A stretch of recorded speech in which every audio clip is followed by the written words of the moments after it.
Greetings, toy heads, and welcome to another episode of Go Figure with me, your host, Eli Williams, the action figure show about news, reviews, collecting tips, customizations, kit bashing, everything that goes into this fun, nerdy hobby that you and I both love. And in this special episode, we're going to be doing an unboxing and review of the Hasbro G.I. Joe Classified Series Shockwave. I have been jonesing to get this one for a long time. If you go back and watch my video of G.I. Joe Classified Series that they need to make, this was one of the ones I was like, dude, you need to make this one and the Night Force version, which I'm crossing my fingers for that too. This was one of my top 10 favorite G.I. Joes of all time. I loved Shockwave. So let's dive in here and have ourselves a look. First off, we got ages 4+, warning, choking hazard, small parts, don't put anything in your mouth. Why would you want to? Then on the top here, we got G.I. Joe Classified Series. There you can see the figure there on the front. Got the little swath with all the accessories.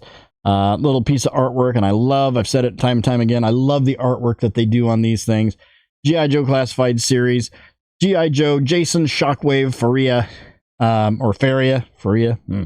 Star Hasbro. On the side here, we've got, he's 105 in the series. QR code, there's all of his good stuff that you can check all that out on GIJoe.com. There's another picture of that artwork. G.I. Joe Classified Series 105. Then on the back here, we got a digital rendering of said figure and all of the accessories. Little nuance photos here showing that he has a hat, I guess, showing the face, and then showing the little insignias thing that there, whatever that thing is on his vest, on his tactical vest. Jibbery jabbery legal jargon across the board, ages 0 to 3, you know what that means. If your child is not born yet, they shouldn't play with these toys. That's right, you're welcome. Hasbro logo on the bottom here, more jibbery jabbery legal jargon, houses of Klingon, and barcode. Let's get him out of the box on the pedestal, and we'll have ourselves a look. And here we have him on the pedestal. Let's have a look at the accessories. First and foremost, we have his hat, all done in that blue and dark blue and yellow digital camouflage. This looks so much like the original, it's not even funny. Just kidding. The colors are a little bit brighter than the original one was, but I'm already just handling this and getting him in place and standing up. I'm already seeing a 10 out of 10 with this guy, but I don't want to jump the gun on that. But we do have the hat right here, which has that digital camouflage on it, as you can see there, and it's a semi-soft rubbery material there. But we have that, yeah, that sort of military jarhead sort of hat, not like a Marines hat, but like a special ops hat. I actually have a black one like this that I wear to work. Very, very nice.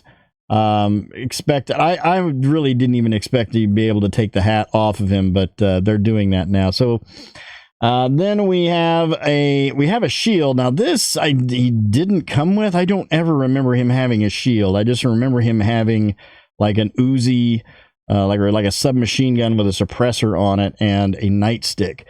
So this is something very, very interesting. So we have a shield there, like a battle shield with some lights on it. We got some Cobra logos there, like he's taking out 4 dudes right there. But this is all in black plastic. You've got an arm brace U on the back of this with a handle, and then we have some gray, or not really silver, but really kind of grayish paint apps on there with the lights. I'm assuming those are supposed to be lights, LED lights on the front. We have a couple more little gray, silvery colored paint apps there on the bottom. This is like a riot shield, essentially, is what this is. So that's pretty cool. And then he comes with 2, not 1, but 2 Uzis right here. Let's get that zoomed in there. So yeah, we have 2 Uzis that again do have the hollow barrel for gun effects there. So that's kind of cool. This is not like the weapon that he came with. He came with one that had like an extended, like the stock came out of it, and it went a lot further back than these do. But these also have They have magazines that come with them that you can put in there, and go ahead and do that on both of these. So yeah, we've got 2 magazines on there, and right there you go. Pretty cool looking Uzis. I'm really digging these. And then we have 2 knives. We have a sort of utility knife right there. A utility knife. You'll have to pardon my finger here. I got into some sticky stuff at work, like some tape and stuff, and I got it on my hands. It's this security tape that we use at work, and I got it on my thumb, and I can't get it off. But yeah, it looks like we have some type of utility knife there, with a, I guess that's like a box cutter thing on the back there. I'm not exactly sure what that is.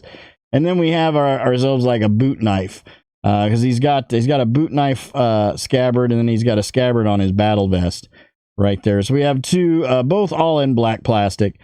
And then here we have his PR-24 nightstick. And I have one just like this. Because that is what that's called, PR-24. And this is very reminiscent of what he did come with, and I do remember him coming with one of these in the original figure. Pretty much all he had was like the gun and this, as far as I can remember, but it's been a few years. But yeah, got this neat little PR-24 nightstick that comes with him as well, and I'm hoping that he has a place to put this, because I'm not seeing... Well, we'll find out here in a moment, won't we? And then here is Shockwave, which is so funny because Shockwave was one of my favorite G.I. Joes and one of my favorite Transformers. That gun, that big laser gun guy, when he transformed, he was like really a really good figure too. He stands at approximately between 6 1/4 and 6.5 inches tall, right in that zone. Let's have a look at the sculpt. First off, we have that beachhead style face there with that balaclava going on there. I'm gonna just have a quick look-see around here and see I don't see a place for his PR-24. I don't think he actually has a place to stash that, and that kind of sucks. Yeah, I don't see anything right there at first glance, but well, there's not a place on the shield. Well, we'll worry about that in a moment. But we have that full-on light blue, dark blue, and yellow digital camouflage going on, just like he did in the original, the original figure there. We've got a battle vest here, which is a separate piece, which is going to hinder any ab crunch articulation, but it does look pretty cool, and it's really well paint app. We've got some, looks like we got some, I guess those shotgun shells. They look like shotgun shells, but I don't know why he would have those, because he doesn't have a shotgun, but oh well. We've got the knife scabbard there. We got little pouches and pockets and stuff all throughout this. We got some black paint apps here on the back, and as well on the front up here by the shoulders. And then we've got a dark blue, in that same dark blue webbed belt there going across the midsection of his waist, and that is a separate piece. And we've got little pockets and pouches all through that as well. We have 2 holsters on his, one on each leg there in that same dark blue for the Uzis. Going down, we got some black knee pads, some black shin guards, and some black combat boots with another boot knife scabbard there.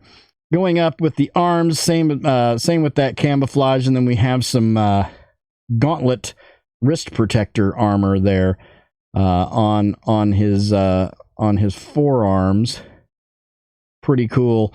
Down to some black fingerless gloves. Let's get him, well, actually, I was going to say, let's get him geared up. I want to get his stuff on him so bad. But let's take a look at articulation first. We have the head with the neck, either with a ball going into the neck or a ball on the neck going into the upper torso, with a dumbbell I think that's what that is. Yeah, we got a dumbbell going up into the head.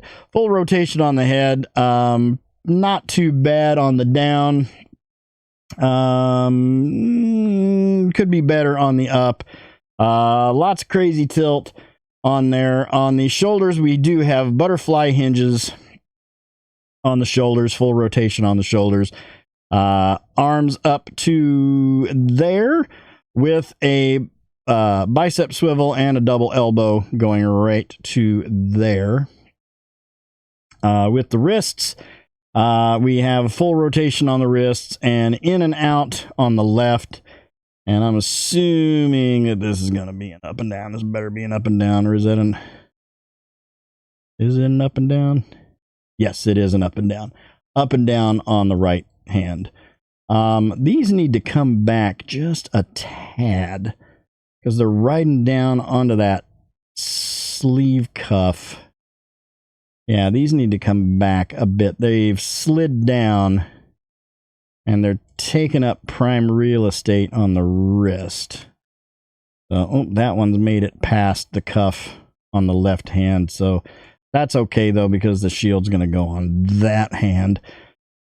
Down to, I don't know if we've got an ab crunch or a ball joint in mid torso. It feels like we probably do, but there is a ball joint on the waist for some hula hoop action and some waist swivel, which is very, very nice. Legs all the way out to there. Drop down ball joint right there. Thigh swivel. Double knee. All these joints are super smooth. It is pinned legs though. He has pins on his legs, but he doesn't on his arms. So that's kind of a little bit of a deal breaker right there. But you got a double knee going back to there. And then you've got detents. Oh, do we have? Yeah, detents on the feet and a forward rocker on the feet there as well. Let's get his hips back into place there. And let's gear him up. First off, let's put that sweet, sweet hat on him there. Oh, man. This guy's awesome. Let's get his... I guess I'm just going to have to display him with the Uzis in the holsters. And that's just how that's going to have to be in order for him to have that PR-24. I'm guessing this one goes in... Yeah.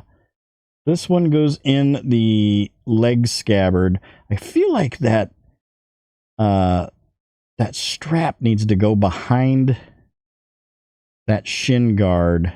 It's really, really super in the way. I'm not liking where that lines up at. He's probably going to lose some points with me on that, but that's okay. It's still Shockwave, and he's awesome. Yeah, and then this, we've got that knife going into that scabbard there. Let's get the riot shield on him, which this is kind of strange because they've made it, and I just realized that they made this so he must be a lefty because they've made this to only go on his right arm. Because you're not going to be able to get this because the way that this is lined up, you're going to have to get his arm or his hand on that handle of that shield, and then that's going to have to go on his arm. All right. That's a poor choice there. But now, being that this is a PR-24, you can hold it like this. But the proper way, really, would be to hold it like this. And that's how I hold mine. And that's the way he's going to be displayed. But get those detents on those feet facing forward. And there we go. I love this figure. This looks so good. It's got a few problems, but I don't know if they're going to be deal breakers or not. I'll have to think about it here for a minute. So I'm going to pose him up for the thumbnail, and then we'll pull him off the pedestal, and we'll line him up with some other characters and see how he scales up. All right, here we've got him with the Hasbro Star Wars The Black Series Imperial Stormtrooper version 2, the Medico Mafex Return of the Jedi Boba Fett, the Hasbro Marvel Legends Series Deadpool 2 movie Deadpool. That's a lot of Deadpools. And the Mattel DC Universe Classics The Question. All in all, I really, really like him. This is definitely one of my favorite G.I. Joe Classified series. However, I'm going to have to give him, even though this is one of my favorite figures, and just to show that I'm not biased, I'm going to have to give him, an 8 out of 10. He's lacking in a few areas. Number one, I feel like the battle vest should have been, I feel like that should have been part of his chest and not a separate piece, because we're losing articulation there. The shin guards are kind of bulky, and the straps seem to slip on there a little bit. Other than that, I mean, he looks great. And, oh yeah, and the shield not being ambidextrous. The shield only works with the right hand. So maybe Shockwave, like I said, is a lefty. But and no place for the PR-24, so you can't stash. I guess you could always stick that in one of the holsters for the Uzi, one of the Uzis if you wanted to, and it would hang in there because of the side handle would keep it from slipping through. But other than that, he's a fantastic figure. He hits all the articulation marks for me, at least, except for mid torso, but. Yeah, 8 out of 10 for me on Shockwave, but I love him. He's going to be a great addition to my shelf, and he's going to look fantastic. He's going to get a front row spot on that shelf. So, thank you guys for watching. I hope you enjoyed that. Please remember to like, comment, and subscribe. Smash that bell so you can get information about all the good things coming out of my channel. You all have yourselves a great week and a great day. I'll see you next time, and until then, don't forget to get your figure on. Take care.